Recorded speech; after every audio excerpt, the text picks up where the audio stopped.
Je m'appelle Louis Prieur.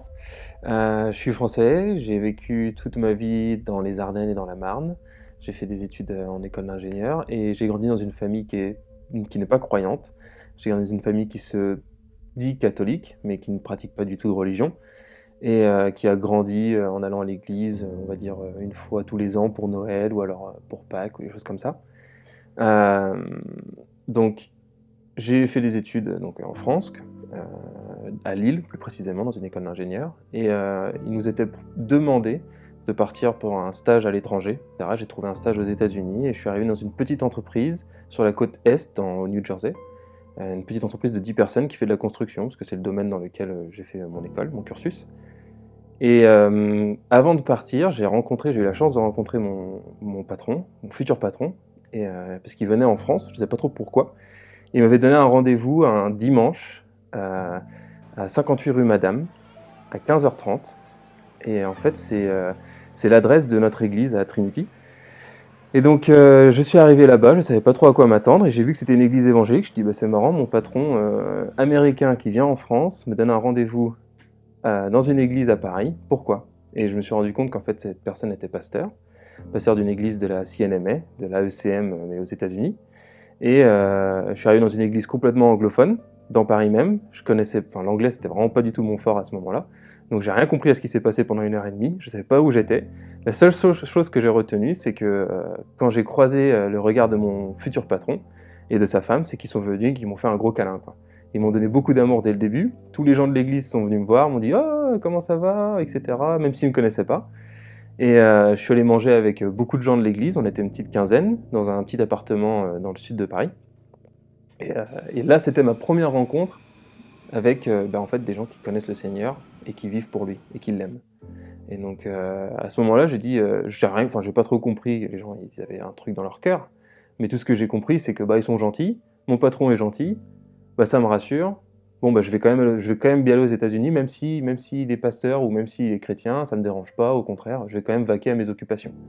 À travers ce voyage aux États-Unis de 6 mois, au bout de 3 mois, j'ai fait ce pas de foi, tout simplement, parce qu'en voyant comment les gens vivaient, et à partir de ce moment-là, j'ai décidé de donner ma vie au Seigneur.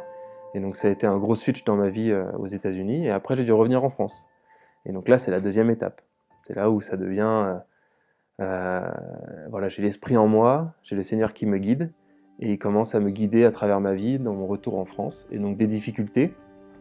Et ces difficultés que j'ai pu rencontrer, que ce soit dans ma famille, avec mes amis. Et donc c'est à partir de ce moment-là où je me suis dit, oui, il faut que je m'équipe. Et donc j'ai essayé de poser des questions autour de moi, qu'est-ce qui est disponible, etc. en France. Et j'ai eu la chance d'avoir 2 frères à Paris, Mali et Paco, qui faisaient le lead programme, un programme en ligne où on a un groupe d'étudiants, à peu près on va dire une dizaine d'étudiants et un mentor. On a des cours et toutes les 3 semaines on fait une réunion où on partage sur ces cours, on a des questions, et donc c'est de la théologie, de la théologie. Et donc c'est là où j'ai commencé à m'édifier, on va dire, à grandir dans la foi, mais vraiment d'une façon concrète, c'est-à-dire avec des études vraiment bien poussées de la parole. Et ça change la vie, quoi. Ça permet de grandir en lui et de connaître vraiment qui est notre Dieu. Alors la raison pour laquelle c'est important de mon point de vue d'être équipé, premièrement c'est ma relation intime et personnelle avec notre Dieu, avec notre Père et notre Sauveur Jésus. Et puis aussi le besoin forcément de partager ce savoir. C'est-à-dire que moi j'ai eu la chance d'aller aux États-Unis, d'être autour de plein de gens qui connaissent le Seigneur et qui ont cette connaissance. Tous ensemble, ils connaissent quelque chose, ils connaissent Dieu, et du coup ils m'ont partagé avec moi. Avant de repartir en France, je savais qu'en France le pourcentage de chrétiens est très faible par rapport aux États-Unis. Et donc forcément, y a une raison pour laquelle j'ai pas entendu vraiment l'évangile en France. C'est parce qu'il n'y a pas beaucoup de gens qui la connaissent, et parce qu'on n'est pas... si on prend 3% de chrétiens en France qui connaissent vraiment l'évangile, c'est difficile de l'entendre.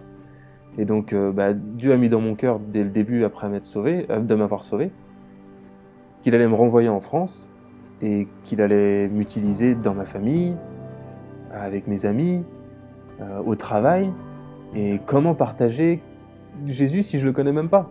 Si je sais pas vraiment qui il est, je peux pas le partager. Donc j'ai besoin de m'équiper, de savoir vraiment l'essence même de ma foi. Donc c'est vraiment, il y a un duo, c'est personnellement pour moi et grandir avec Christ, et aussi pour partager qui il est et aider les gens autour de moi à grandir en lui. Et donc les deux se font en simultané. Et ouais, donc je pense que c'est la raison pour laquelle je sens le besoin de m'équiper.